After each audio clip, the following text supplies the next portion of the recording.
Hello and welcome to the Entrepreneurial Edge. My name is Svetlana Donova, and on today's episode we're speaking to a true institution in South African retail and clothing. If you enjoy camping and hiking, you have no doubt been inside a Cape Union Mart at some point.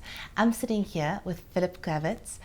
Philip is third generation in this family-owned business which turned 80 this year, and he's going to tell me what actually makes Cape Union Mart the company that it is. Philip, the business was founded by your grandfather, whose name is also Philip Krawitz. Correct.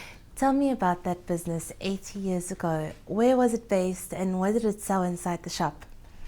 Well, actually, the business started off in Johannesburg. My late grandfather walked across the wastelands of Europe, a poor Russian immigrant, didn't speak English, had no money, came to Johannesburg and started a little business. I suppose the term would have been algemene handelaar, sort of general dealer, selling everything from the proverbial anchor to a toothpick, anything that you could make a buck out of. An anchor in Johannesburg? The proverbial anchor. But he then came down to Cape Town mainly for health reasons and felt that P. Krawitz and Company wasn't a good name for a business, so he was now in Cape Town, so he thought to himself, well, let's call it a Mart. You know, Marts are famous overseas. But he couldn't get a registration on that. So he said, well, wait a moment, it's the Union of South Africa. So let's call it the Union Mart. But still the Patents and Trademarks Office wouldn't allow that. So he said, desperation, well, all right, the Cape Union Mart. And so Cape Union Mart was born. My grandfather unfortunately took ill. My dad had to come into the business at quite a young age. And shortly thereafter, he was shipped off to the army. And while he was away on service, the business was virtually bankrupt. And he came out, and here was this tiny little business, little shop on the corner of Corporation and Mustard Street. And he had to try and build a business, and went to many of his creditors, said, look, can't pay you, but if you give me a chance and you give me some stock, I promise I'll do my best to pay you one day.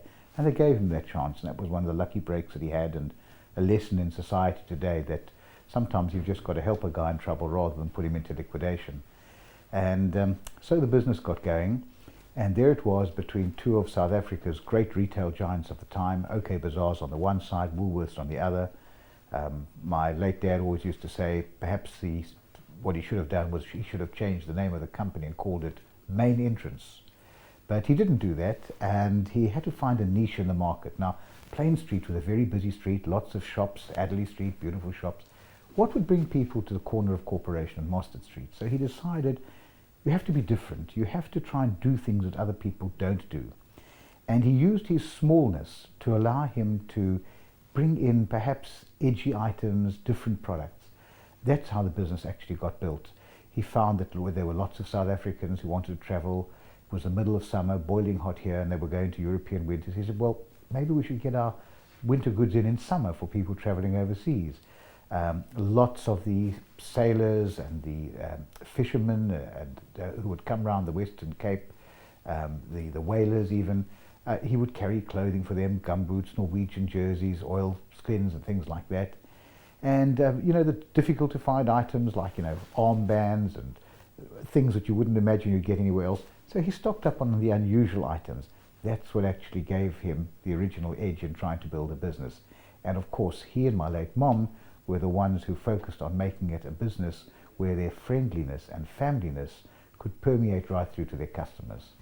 Now, when did Cape Union Mart truly move into the direction that we know it today, which is outdoors, sports, camping? Yeah, well, that's an interesting story because I grew up with the business really being sort of a general dealer, general clothing, and more of an Army-Navy store. My dad had a heart attack in the 1970s. I came into the business, and we decided to refocus the business more sort of on the outdoor market, which we saw growing like wildfire in South Africa. And in fact, there was then the petrol crisis, and so we focused on motorcycle clothing, and we focused on a lot of things that people would do, go hiking, and that really tended to strike home with South Africans. They liked that sort of thing, and that became immensely popular. So that's really how the business grew. And then later on, we actually felt that camping gear was more of a commodity. So we decided to specialize quite a lot in the clothing side. So whilst keeping the camping goods and the outdoor gear, we tried to focus on a unique range of clothing. that was a major challenge because, if you wanted to import at a competitive price from China, you'd have to bring in huge quantities. The local manufacturers wouldn't make exactly what you wanted. So we bought a little factory and decided to specialize in doing our own thing. And so Kway was born. And so Kway was born. Well, again, in the business, nobody could remember the name Krawitz. And they used to call my dad Mr. K. And he always used to want things done his way. So, we used to say, all right, let's do it the K way. So one day I said, well, that's a great name for a trademark. Let's call it Kway. Okay. And that's how Kway was born. I want to ask you, the textile clothing industry has not been a very happy one over the past 10 years in Cape Town. About 70,000 people have lost their jobs. One thing I read about Kway, or Cape Union Mart in particular, is that not one person has been retrenched from the company over the last 80 years. Is that true? How do you manage it? That's absolutely true. There are two passionate goals that I have in my working career. Goal one is to complete my working career without ever having retrenched a single person. Goal two is to ensure that everybody who gives us their best is able to look back on their life one day and say, wow, Cape Union Mart was my best option. And I ask you just to imagine what it's like for a person without a job. Ever thought of how demeaning it is for a husband who can't provide for his family, for a mother who can't feed her children? And really, I feel tremendously for people who are unemployed. And I believe that every South African, especially those of us who are fortunate, we actually have an obligation to do our best to try and eliminate unemployment. You do that, you eliminate poverty, you eliminate crime, you have better education, we build a great society. And we need to do that. Now, I'm absolutely passionate about creating jobs in South Africa. Cape Union Mart employs more than 2,000 people today. The clothing industry was frowned upon as absolutely no place to go for anyone. Well, we decided to buck the trend.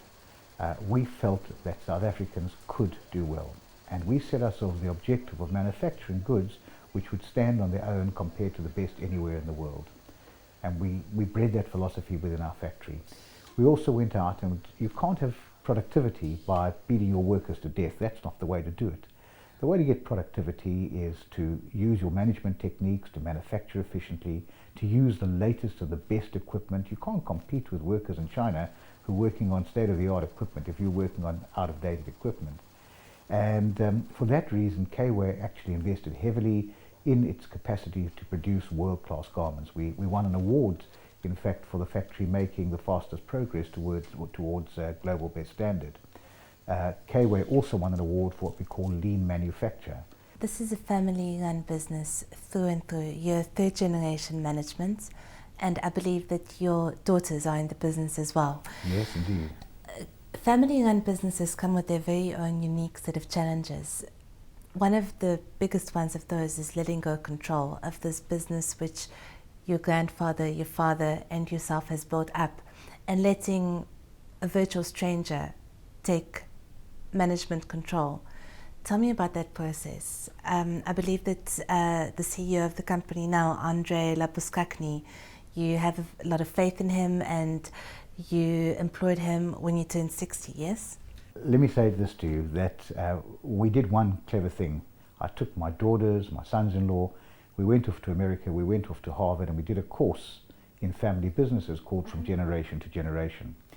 And one of the things we identified is that the most sensible thing you can do is to learn that there comes a time to move from entrepreneurial to professional management. And we made a decision that in the best interests of the family who are the owners of the business, we should always have the best person running the business. When I turned 60, I decided that transition was important. You know, when you employ a few thousand people, you have responsibilities to them and their families. And we decided that we should go out and find the best person to run the company. Spoke to my daughters, and they both said, Dad, we love the business, we want to be involved, we don't want to run it. We're moms, we've got children, we want some quality time with our kids, but we'll work well with somebody who's the right person. We looked internally, although we have some outstanding young people in our company, nobody was quite ready at that time. So we went off to very competent headhunters, and they went out, and not quite on my 60th birthday, but about a year later, we came across Andre and found him to be the absolute perfect business to run man to run the business. He is an accountant, which gives him that understanding of what drives profit. He was CEO of Pep Stores for several years, which gave him the experience as a retailer and as a trader. But most of all, he spent some time coaching, and his great focus is on people. That's one of our values. Yes.